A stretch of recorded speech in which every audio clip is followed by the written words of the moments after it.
Normally I just build them and run with them. And some kits are easy than others, you know, easier. So next up, I think I'm gonna build the lip for the trunk. I got a new idea I want to try out. I don't know how well it'll work, but I'm gonna go ahead and cut one of these sheets down to confirm into the back, and then I'll make a little jig that I can slip in. Then I can mark it all out, and then I can cut it. I'll probably use the one of the Dremels there. I might use it with the jeweler's bit because I've got some bits here that'll dig right in. Rocket Silo was asking about that. So, what did I... Oh, here it is. The only problem is, I got this set when I bought a Dremel in an estate sale when we lived in Nebraska. And of course the Dremel didn't last very long because I want to say these are like 60-ish. There's no name on it. I used to have a cover for it, but like I said, it's so old. I don't know who manufactured them or who made them. I don't know if you can get them through Dremel, but they got some different size little beveled ones for making holes. They got a big cutter here. Pretty good size. It's got teeth on the bottom, so you can go straight at it. You can cut on the sides, but there's like ridges. It'll leave a little ridge as you go across, so I would recommend going to a barrel sander then. Goes all the way down to this itty bitty one. I don't know if you can see it, but it's just one of those things I've carried ever since we got it. And this is the collet for the Dremel. It's for the other bits, so I don't lose it. I slip it on there. Oh, there's an even smaller one. I think this one's broke though, but it's like really small. But yeah, it's broke on one side, so I don't really use that one anymore.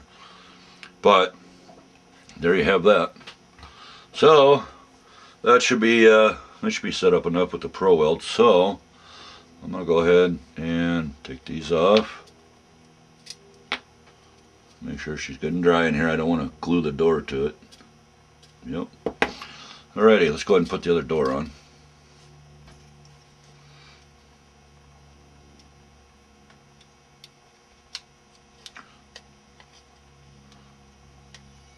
And there you have it. Yeah, I got to work on the door a little bit. Like I said, there's some glue and stuff on it, so it's kicking the front out just a little bit. But when you go to paint this, there's no gap like you're going to see here. So, but for the most part, there's our door jamb. That's pretty cool. I don't want to tweak it too much because I don't want to bend that hinge any more than I have to.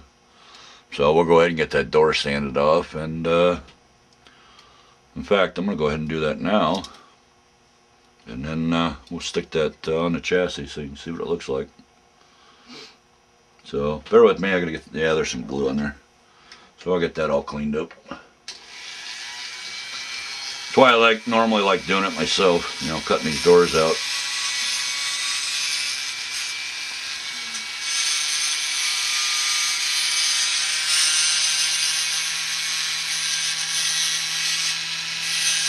Let the tool do the work.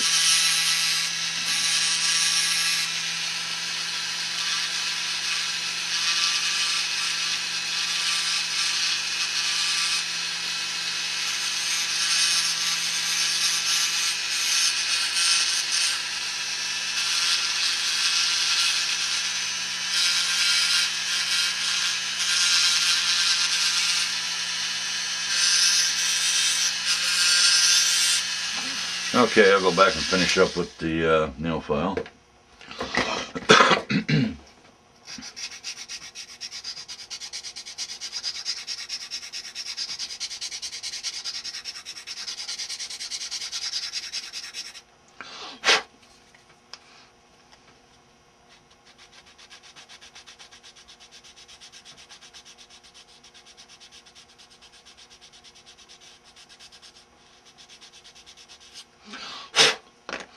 One thing I didn't do, I gotta go back in, I gotta stick some glue on the top side of these so I don't knock them off, but for now it should be fine. Let's grab the chassis, we'll stick that in there, and then we'll stick the doors on it.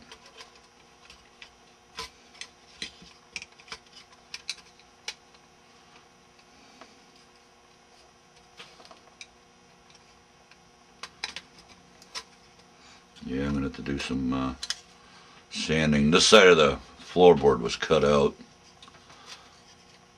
and I'm going to have to put another piece back in, so not a big deal. And I got to get rid of some the injection marks. Those should be flush. Yeah, see, it's holding the body up, which is fine, but it'll give you a general idea what to expect. There we go. Alrighty. Get this put in. Okay. Need to slide the body back just a little. There's the driver's side. That's the one I cut out. So that'll work there.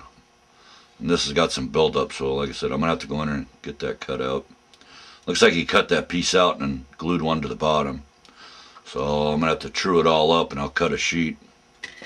Strip out of here, and I'll stick it back in and flush it back up, so that'll take care of that.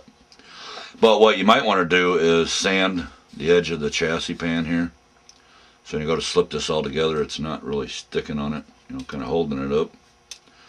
Now I got to work a little bit on my door jambs. I got to lower the body down just a little bit. Looks like it's sitting a little high in the back. It's actually acceptable, but I'm going to go ahead, I'll sand them down, and I'll take care of that.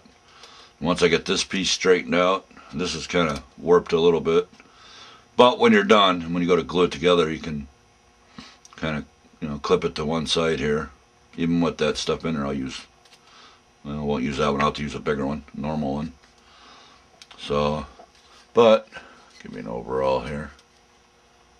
See, that don't look too bad. It's nice and flush. Plus I sanded this chassis edge at an angle because this is on an angle. This way it butts right up. I mean, it'd probably work if it was straight, but I just think everything fits better with it angle sanded. And but there we have that. 25 minutes into it. But yeah, I'll have to bring this down just a little bit. Next up is getting the door panels all lined up, the cuts and everything there. So I know the passenger side's off, and I went off of it, so now my driver's side's going to be off, so I'll have to add some in there to the panel. Or I'll just make a new door panel maybe. That's a lot of work, but yeah, it's got to come down. I can see it's on an angle there. You want it all to be flush. The back side's up a little bit, so like I said, as long as you get the basics in there, then you can fine tune it, and you can go from there. So I guess the next process is to get ready to do the back, and same thing, index cards. Oh, perfect. So this is what I'm going to do. I'm going to go ahead and mark this one out while I got the camera rolling. I don't have much pressure on it, so got to make it just enough.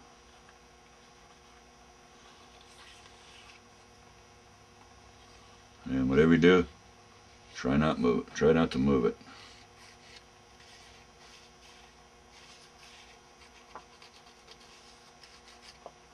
And that looks pretty good. And there it is. That's what we need to do. So, we'll set that there. And cut this out because we know where the end is somewhere. So that'll work. I'm going to go probably an 1/8 inch, because we know we're going to need a piece on the inside. And remember to curl your edges, round them off, because you want it to sit flush in there, and if it's got a point,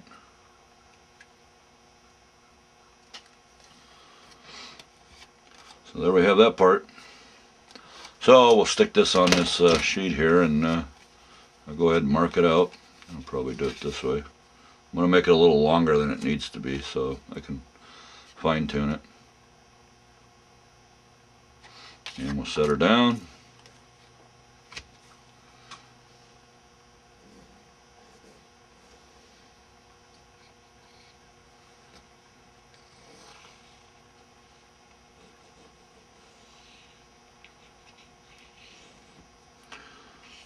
This gives our general design.